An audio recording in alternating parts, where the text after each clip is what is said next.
Hey everybody, we're back with another episode of our Purveyor series. Today we are at Navy Cove Oysters. We're at their farm here in Fort Morgan. I have our general manager and wine director, Will Jones, Chef Adam Stevens, and also Chef Bill Breon with us today. So we're gonna go see kind of what they do here, what makes their farm unique. Let's go check it out.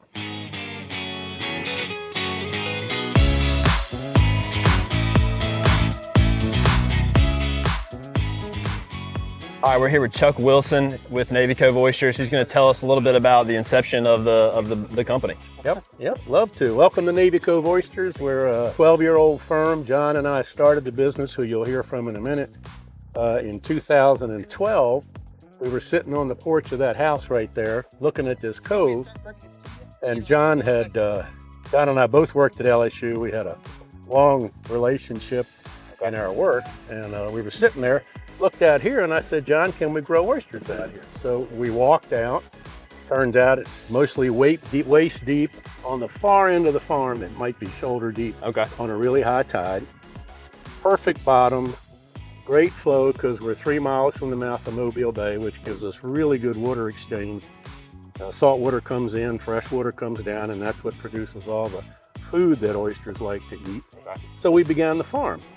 We selected the name Navy Cove as our farm name because this particular piece of water across here has been inhabited by Indians, pirates, War of 1812, Civil War, World War I, and World War II. It was an anchorage area. Great place to get out of the wind from the south. It was protected. As you go up into St. Elizabeth's Bay, you were protected from the east, the south. And so we thought it would be a very suitable name to promote the history of the area. Sure. There are some really interesting Indian middens about 1.5 miles that way over in the old pilot town. Okay. Which in itself is a fun story. Yeah. But this has been frequented by maritime people for 400 or 500 years. So it's just fun to think about that. And that's why we selected the name Navy Cove, and it stuck. Everybody, oh, Navy Cove, we know where you are. Yeah. So it's really a lot of fun. I love that. We're one of 2 oyster farms in Baldwin County, but again, it's our proximity to the mouth of the bay. We get good salt water here fairly regularly. Right.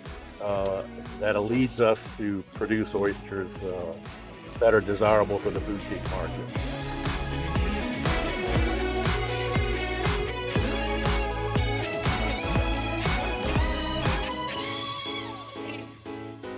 I was talking to Chuck and I was asking him about the, I guess the seasonality of your oysters, kind of what goes into that. Some people talk about not wanting to eat oysters in warmer months and that type of thing. Yeah, well, obviously the warmer months, it means it's more higher temperatures, and that can promote bacterial growth. Long before there was modern refrigeration, they used to pack oysters up in barrels and put ice on top of them, ship them freight on trains up to New York, right, out of Louisiana.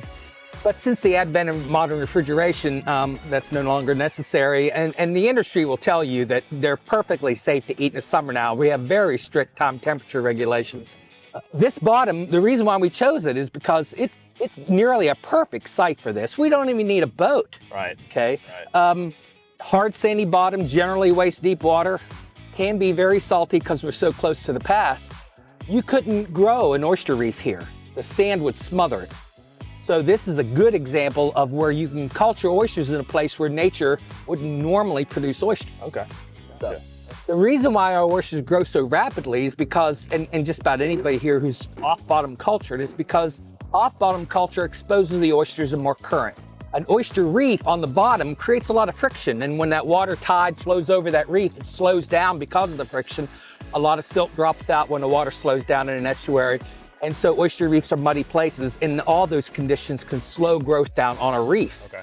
But suspended in a water column, that they get more food delivered to them because the algae, the green in the water is what they're feeding on. And so more water flows through the cage, and so they get more food and they grow faster. So you talk about, terroir with wine, and there's like this term, this merroir. Merroir, yes. What does that kind of look like here? Well, merroir, the term merroir obviously means sea, and oysters are 99% seawater. So they take on the characteristic of the water they're grown, just like how the grape does and the characteristic of the soil they're grown on. Okay. So each site can be a little different because of the water conditions here.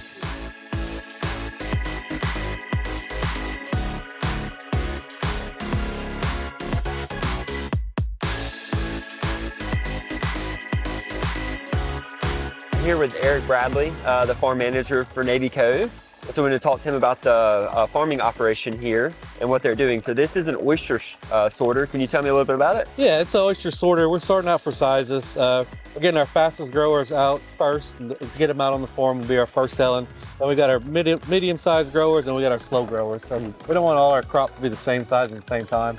We also have customers like a larger oyster, so we're getting those out ahead of time and reserving those for him. And then we'll have our regular market. After they go through here, we put them back out in the water for about 2 weeks and they'll be ready to be sold to market. So you're small, medium, large. So what is the total time of maturation for an oyster, like the lifespan? When we get our oysters from the hatchery, it usually takes us between about 8 to 10 months to get it from seed up to mature oyster to being sold in the market and eaten at a restaurant. So what makes your oysters unique in comparison to the other oysters in the market that we see? What makes these oysters unique is the same thing that makes any other oyster unique. It's the location. Each oyster, depending on the location, is going to taste what the flavor, the water, the vegetation, the soil, everything around it. So we got a very clean, nice oyster here. Got a nice buttery taste to it, a little bit of cucumber, green onion. Sometimes you get a little chive in there. So most important to know about oysters is, and I was guilty of this earlier in my life, and cracker, hot sauce, cold beer, and I never tasted the oysters. Now once you sit down and you really taste an oyster and you get all those nuances and flavors, it's exciting to eat an oyster, and the taste is different from the different regions and the different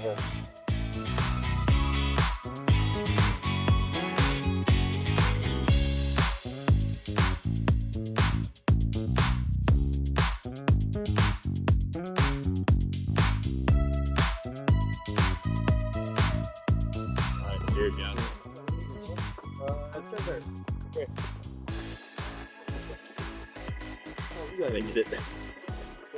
All right, well, that concludes our tour of Navy Cove Oyster Farm. Chuck, appreciate it. And John, thank y'all for having us out. It's been a pleasure learning about it, and we're happy to support you guys.